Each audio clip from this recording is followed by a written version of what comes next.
Petrol और diesel के दामों में हो रही बेतहाशा मूल्य वृद्धि के विरोध में कांग्रेस ने आज टाउन हॉल चौराहे पर एक दिवसीय उपवास कार्यक्रम किया और धरना दिया। इस दौरान कांग्रेस के नेताओं ने केंद्र की मोदी सरकार पर जमकर निशाना साधा और पेट्रोल डीजल के दामों को कम करने की मांग की। मेरे साथ भी कुछ बुद्धिजीवी वक्ता है, वो आपको भी संबोधित करेंगे, इसलिए मैं उनसे निवेदन करूंगा कि वो पुरजोर तरीके से इस महंगाई का विरोध का आप पुरजोर तरीके से विरोध करें। बहुत बहुत धन्यवाद आदरणीय विजय जी साहब, यहाँ पर धरना में उपस्थित जिला कांग्रेस कमेटी के करूंगा, मैं आपकी सेवा करूंगा, मैं देश की रक्षा करूंगा, मैं पेट्रोल का भाव कम करूंगा, मैं डीजल की मूल्य वृद्धि को रोकूंगा, मैं किसानों को रोजगार दूंगा, युवाओं को हर साल 2 करोड़ रोजगार दूंगा, मैं देश में खुशहाली लाऊंगा, मैं नीचे तबके के व्यक्ति को ऊपर उठाऊंगा।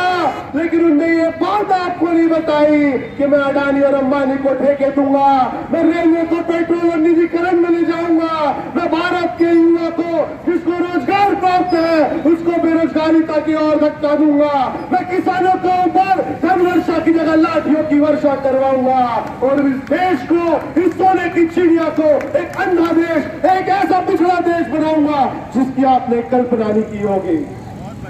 सत्य और अहिंसा के मार्ग पर चलने वाले बापू गांधी जी, जिनकी हम पूजा करते हैं, वो हमारे महान व्यक्तित्व हुआ करते थे और इनकी सरकार, इनके लोग, इनके कार्यकर्ता नाथूराम गोडसे की जयंती बनाते हैं। ऐसी विचारधारा की भारतीय जनता पार्टी है साथियों।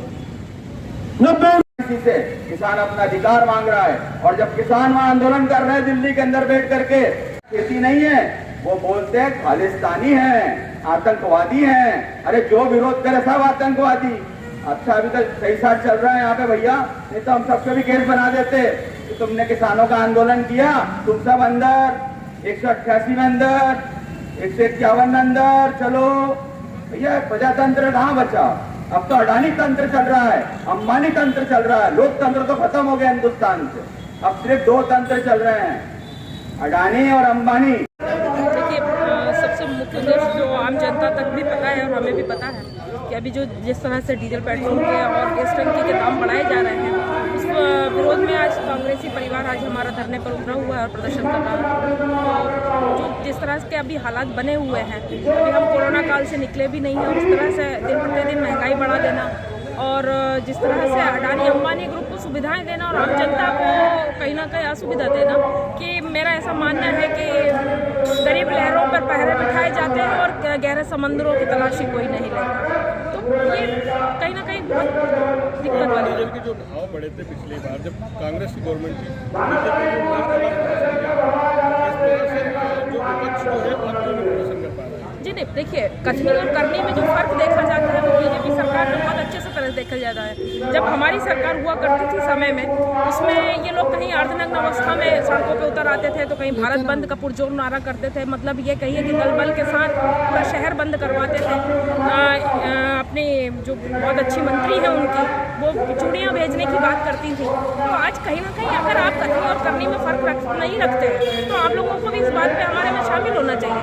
डीजल पेट्रोल मेरे ही घर का नहीं पड़ा है, गैस की टंकी मेरे ही घर की नहीं पड़ी है, कहीं ना कहीं सबकी पड़ी है। बस मतलब ये फर्क इतना है कि वो उनकी सत्ता में बैठे हैं तो वो आज सड़कों पे नहीं आएंगे। जी। हर्ष उपाध्याय, न्यूज़ फर्स्ट, खंडवा।